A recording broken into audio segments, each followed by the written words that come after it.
여러분, 혹시 오늘 아침 출근길이나 등굣길에 거울 속의 자신을 보면서 무슨 생각을 하셨나요? 아마 대부분은 늘어난 주름이나 푸석해진 피부, 혹은 피곤에 절어있는 눈빛을 보며 한숨을 내쉬었을지도 모릅니다. 그런데 만약 제가 여러분에게 이런 말씀을 드린다면 어떨까요? 지금 여러분이 거울을 보며 한숨 짓는 그 모습이 사실은 10년 뒤 혹은 20년 뒤에 여러분이 그토록 간절하게 그리워하고 돌아가고 싶어 할 인생에서 가장 아름답고 젊은 순간이라는 사실 말입니다. 우리는 왜 늘 소중한 것을 곁에 두고도 그것이 우리 곁을 떠나 사라진 뒤에야 그 가치를 깨닫고 뒤늦은 후회를 반복하는 걸까요? 오늘 심리 엑스레이에서는 여러분의 마음속 깊은 곳에 숨겨진 보이지 않는 뼈대를 투명하게 촬영해 보려 합니다. 지금 이 순간을 영원히 박제하고 싶게 만드는 심리학적 통찰을 통해 여러분의 남은 생애에서 오늘이 가장 후회 없는 하루가 되도록 제가 도와드리겠습니다. 본격적인 분석에 앞서 심리 엑스레이 채널을 구독해 주시면 매주 여러분의 삶을 근본적으로 변화시킬 마음의 처방전을 무료로 배달해 드리겠습니다. 우리는 평생을 무언가를 기다리며 삽니다. 대학에 합격하기를 기다리고, 좋은 직장에 취업하기를 기다리고, 사랑하는 사람과 결혼하기를 기다리며 내 집을 마련하고 아이들이 다 자라나기를 기다리죠. 그러면서 입버릇처럼 말합니다. 이것만 이루어지면, 이 고비만 넘기면 그때부터 진짜 내 인생을 즐기며 행복해질 거라고요. 하지만 심리학적으로 볼 때 이것은 명백한 인지적 오류입니다. 인간의 뇌에는 쾌락 적응이라는 아주 강력한 메커니즘이 존재하기 때문이죠. 우리가 그토록 원하던 목표를 달성하는 순간 뇌에서 분비되는 도파민의 축제는 아주 짧게 끝이 납니다. 그리고 우리는 금세 그 상태를 당연한 것으로 받아들이고 또 다른 결핍을 찾아 나섭니다. 결국 우리는 끝없는 미래의 보상을 쫓느라 정작 신발도 신지 않은 채 긴 드레스를 입고 뛰어놀던 그 푸르고 황금빛 가득한 여름밤 같은 현재의 순간들을 속수무책으로 흘려보내고 마는 것이죠. 여기서 아주 흥미로운 심리학적 질문을 하나 던져보겠습니다. 여러분의 기억 속에 박제된 가장 행복했던 장면은 무엇인가요? 아마 대단한 시상식 주인공이 되었던 순간보다는 아주 사소한 장면일 확률이 높습니다. 예를 들어 비 내리는 오후 창가에서 마셨던 따뜻한 커피 한 잔의 향기, 혹은 사랑하는 사람과 아무 말 없이 손을 잡고 걷던 공원의 밤 공기 같은 것들 말이죠. 그 당시에는 너무나 평범해서 특별할 것 없다고 느꼈던 그 시간들이 시간이 흐른 뒤에는 왜 그토록 시리고 아픈 그리움으로 남는 걸까요? 그것은 우리가 그 순간에 머물지 못했기 때문입니다. 몸은 현재에 있지만 마음은 늘 과거나 미래의 불안 속에 가 있었기에 그 순간의 찬란함을 온전히 누리지 못한 것에 대한 무의식적인 죄책감이 그리움이라는 형태로 나타나는 겁니다. 실제로 제가 상담했던 50대 여성분의 사례를 들려드릴게요. 이분은 남들이 보기엔 아주 성공한 삶을 사셨습니다. 자녀들은 모두 명문대에 진학했고 남편도 사회적으로 존경받는 위치에 있었죠. 그런데 이분이 상담실에 앉자마자 펑펑 울음을 터뜨리셨어요. 이유는 아주 의외였습니다. 며칠 전 우연히 15년 전 가족여행을 갔을 때 찍은 영상을 보게 되었는데, 영상 속에서 어린 딸아이가 엄마 이것 좀 보라며 계속 소매를 잡아당기고 있었답니다. 그런데 영상 속의 자신은 귀찮다는 듯이 스마트폰만 보면서 나중에라고 말하며 아이를 밀쳐내고 있었죠. 그분은 오열하며 말씀하셨습니다. 박사님, 그때 저 아이가 저를 보며 웃던 저 눈동자가 얼마나 보석 같았는지 왜 그때는 몰랐을까요? 저 시간이 영원할 줄만 알았어요. 지금 제 딸은 다 커서 저랑 대화도 잘 안 하려고 하는데 저 때의 저 공기, 저 햇살로 돌아갈 수만 있다면 제 전 재산을 다 줘도 아깝지 않을 것 같아요. 이것이 바로 인간이 가진 가장 슬픈 본성 중 하나인 사후 과잉 확신 편향의 변형된 형태입니다. 일이 벌어진 뒤에야 나는 그럴 줄 알았어 라고 생각하는 것처럼 행복이 떠나간 뒤에야 그게 행복인 줄 알았어야 했는데 라고 뒤늦게 깨닫는 것이죠. 진화 심리학적으로 보면 우리 조상들은 늘 생존을 위해 결핍에 집중해야 했습니다. 오늘 배가 불러도 내일 굶을 것을 대비해 불안해하는 개체만이 살아남아 유전자를 전달했으니까요. 그래서 우리의 유전자에는 현재의 만족에 안주하기보다는 끊임없이 미래의 위협을 탐지하고 불안해하도록 프로그래밍이 되어 있습니다. 하지만 이 생존 본능이 풍요의 시대를 사는 현대인들에게는 오히려 불행의 근원이 되고 있습니다. 사랑하는 사람의 눈을 가만히 들여다보는 대신 내일 카드값을 걱정하고 친구와의 즐거운 식사 자리에서 상사의 꾸중을 되새김질하느라 현재라는 선물을 쓰레기통에 던져버리고 있는 것이죠. 그런데 여기서 반전이 하나 있습니다.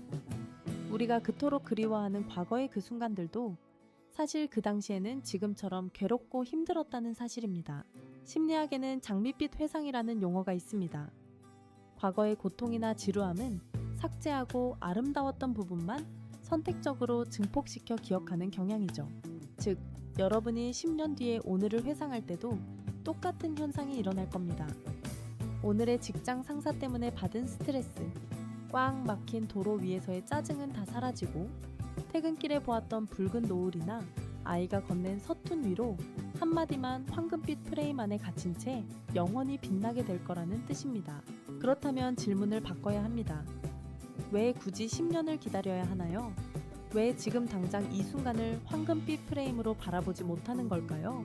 우리가 함께 보낸 그 밤, 그 시간들은 다 어디로 갔을까 하고 묻는 노래 가사처럼 시간은 물리적으로 결코 멈출 수 없습니다. 하지만 심리적으로 시간을 멈추는 방법은 분명히 존재합니다. 그것은 바로 대상에 대한 구체적인 묘사와 관찰입니다. 잠에서 깨어 미소 짓는 상대방의 헤이즐넛빛 눈동자를 가만히 바라보며 그 색깔과 모양, 그리고 그 안에 담긴 나를 향한 온기를 세밀하게 관찰해 보세요. 상대방이 영원히 내 곁을 떠나지 않을 거라는 순진한 믿음 대신 이 존재가 언제든 사라질 수 있는 유한한 존재임을 인지할 때 비로소 그 아름다움은 극대화됩니다. 마치 꽃이 시들기 때문에 아름다운 것처럼 우리의 삶도 끝이 있기에 매 순간이 기적인 것이죠. 비록 시간은 무심하게 흐르겠지만 우리가 온 마음을 다해 관찰하고 느낀 추억만은 우리에게 작별 인사를 건네지 않고 마음속에 영원히 박제될 것입니다. 여러분, 여기서 한 번 더 깊이 들어가 볼까요? 뇌과학적으로 볼 때 우리의 기억은 단순히 저장된 정보를 꺼내는 과정이 아닙니다. 기억을 회상할 때마다 뇌는 그 기억을 새롭게 재구성합니다. 즉, 현재의 내가 어떤 마음가짐을 가지고 있느냐에 따라 과거의 의미가 달라진다는 것이죠. 지금 여러분이 현재를 긍정적으로 수용하고 즐기기 시작하면 신기하게도 과거의 아픈 기억들조차 지금의 나를 잊게 한 소중한 자양분으로 재해석되기 시작합니다. 반대로 현재를 불평과 원망으로 채우면 과거에 찬란했던 순간들조차 결국 이렇게 불행해질 거였는데 다 소용없었어 라며 빛을 잃게 됩니다. 결국 현재를 사는 힘이 과거와 미래를 동시에 치유하는 열쇠인 셈입니다. 실제로 있었던 또 다른 사례를 말씀드려 볼게요. 한 중년 남성분이 아내와의 사별 후 극심한 우울증에 빠져 저를 찾아오셨습니다. 그분은 아내와 함께했던 시간 동안 자신이 너무 무심했다는 자책감에 괴로워하고 계셨죠. 그런데 상담을 진행하며 그분과 함께 아내와의 기억을 아주 구체적으로 복원해 나갔습니다. 아내가 좋아했던 화장품 냄새, 된장찌개를 끓일 때 내던 독특한 소리, 웃을 때 살짝 떨리던 입술의 움직임 같은 것들 말이죠. 그분은 눈물을 흘리며 깨달으셨습니다. 아내는 육체적으로 곁에 없지만 자신이 온 감각으로 기억하고 있는 그 사소한 순간들이야말로 그 어떤 다이아몬드보다 단단하게 자신의 내면에 박제되어 있다는 사실을요. 박사님, 이제야 알 것 같아요.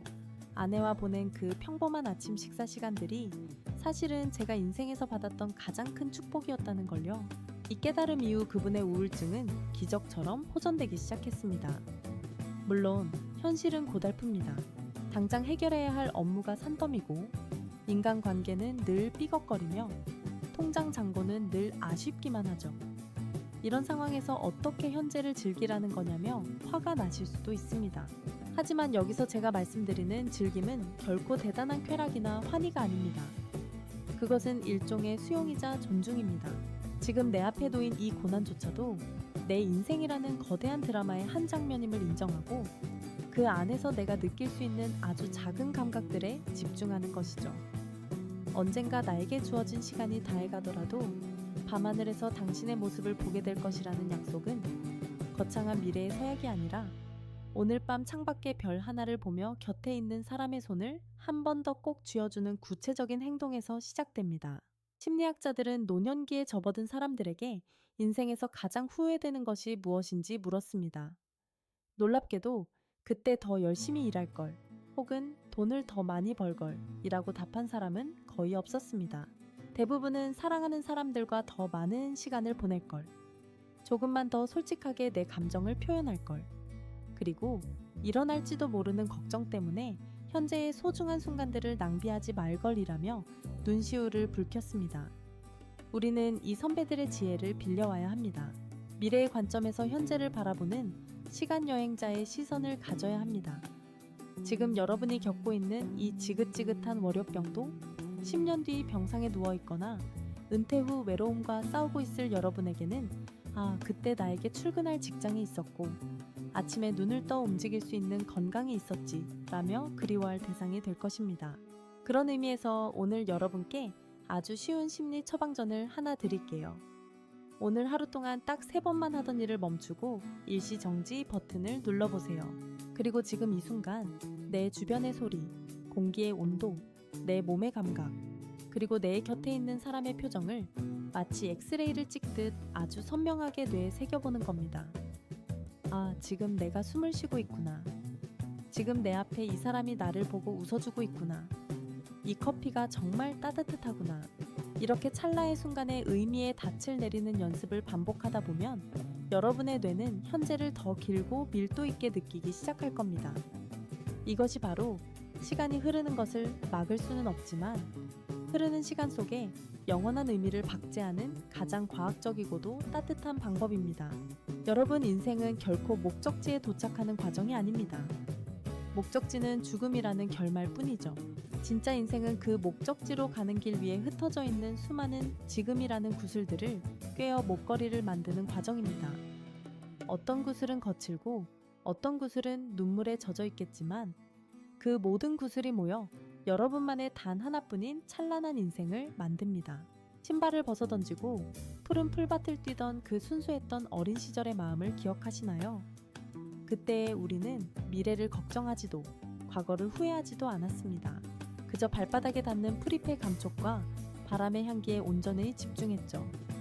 그 마음을 회복하는 것이야말로 진정한 심리적 성숙이자 치유의 시작입니다. 오늘 제가 분석해드린 여러분의 마음 엑스레이 결과는 이렇습니다. 당신은 지금 이 순간 충분히 아름답고 찬란한 황금기를 지나고 있습니다. 다만 그 눈부심에 눈이 멀어 잠시 앞을 보지 못하고 있을 뿐이죠. 이제 그 눈을 가렸던 불안과 걱정의 눈꺼풀을 살며시 들어 올려보세요. 그리고 여러분 앞에 놓인 현재라는 선물을 기쁘게 받아들이시길 바랍니다. 오늘 나눈 이야기가 여러분의 삶을 조금 더 따뜻하고 긍정적인 방향으로 돌려놓는 작은 계기가 되었으면 좋겠습니다. 심리 엑스레이는 언제나 여러분의 마음 곁에서 보이지 않는 아픔을 진단하고 치유의 길을 함께 고민하겠습니다.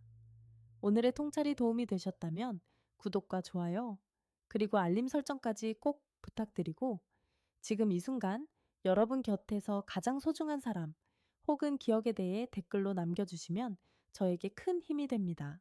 또한 여러분의 고민이나 분석이 필요한 심리 주제가 있다면 언제든 말씀해 주세요. 저는 다음 시간에도 여러분의 마음을 투명하게 비춰줄 더 깊이 있고 유익한 분석으로 찾아뵙겠습니다.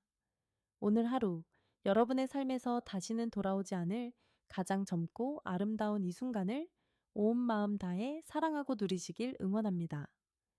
지금까지 심리 엑스레이였습니다. 시청해 주셔서 감사합니다.